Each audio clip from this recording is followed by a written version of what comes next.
Welcome back. Time for the Capitol Report with Pat McGuigan of CapitolBeatOK.com. Pat, let's talk taxes. Based on the views of the legislative leaders at the Capitol, do you believe that an income tax is more likely than ever this session? If so, why?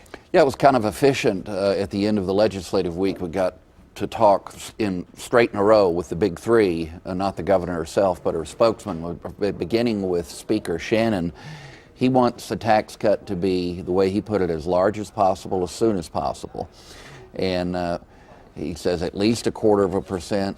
And if we don't put it into effect this year, then he wants a higher percentage than 0.25%. And of course, the discussion is, the speculation is centering around 4.85% being the top rate rather than the current 5.25. So if it's delayed, higher. That's his bottom line. Governor Fallin's spokesman, Alex Wentz, said she is firmly for 0.25%. She's willing to look at other ideas. Her bottom line is, she said, I want a bill this year. So she didn't stress so much that the tax cut go into effect this year, but that she wanted a bill this year. And then Senator Bingman, he made it very clear. He says, I'm for a tax cut. Question is how much. I still think we ought to look at exemptions. And some of the tax credits, but get a tax cut done and get it done as soon as possible. So you're hearing from all three now.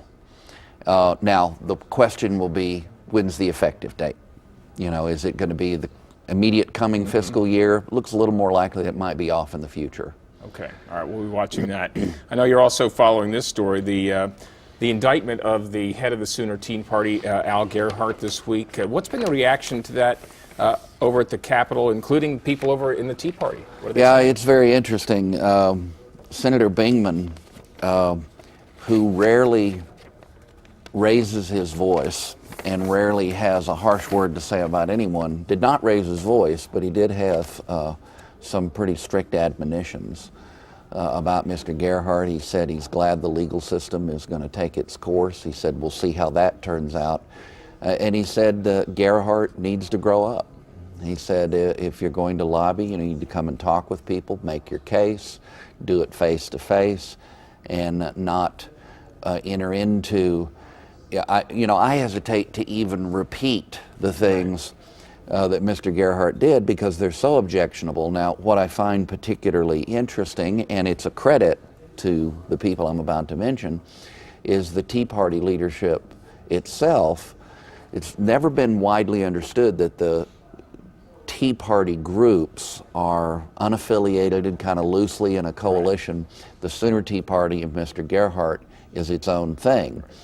Well, Steve Dixon, he's hardcore conservative. I get emails from him all the time advocating, a particular worldview.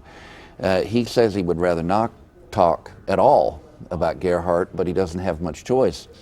And he went on to, in a pretty long document, he cataloged the things Mr. Gerhart has aimed at him, Steve Dixon, and at other Tea Party leaders. And a lot of people listening might not understand, and I know a lot of journalists don't understand, the divisions basically among nearly all of the local Tea Party groups and Tea Party leaders against Mr. Gerhart's behavior, dating all the way back to a year ago in the presidential campaign season, in the primary, when Ron Paul's supporters begged the national leadership to remove him.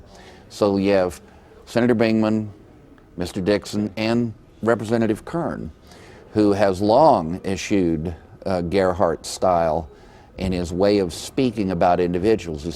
She said, keep it to issues, don't focus on individuals.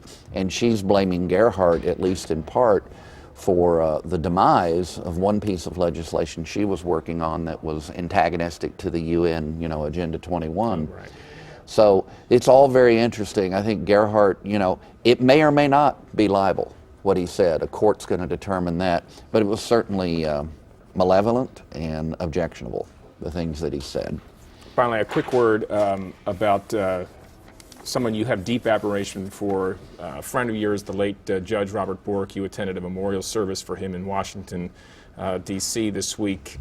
Quickly, what did you see and hear there? I'll just keep it short. Ray Randolph, his closest friend, described him as a man's man. His son, Bob Jr., Bob Bork Jr. described him as a loving father. I remember him as a man of principle.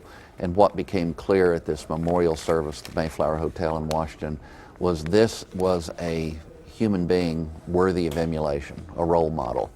And I'm glad and blessed that I was able to be there to kind of do my own farewell.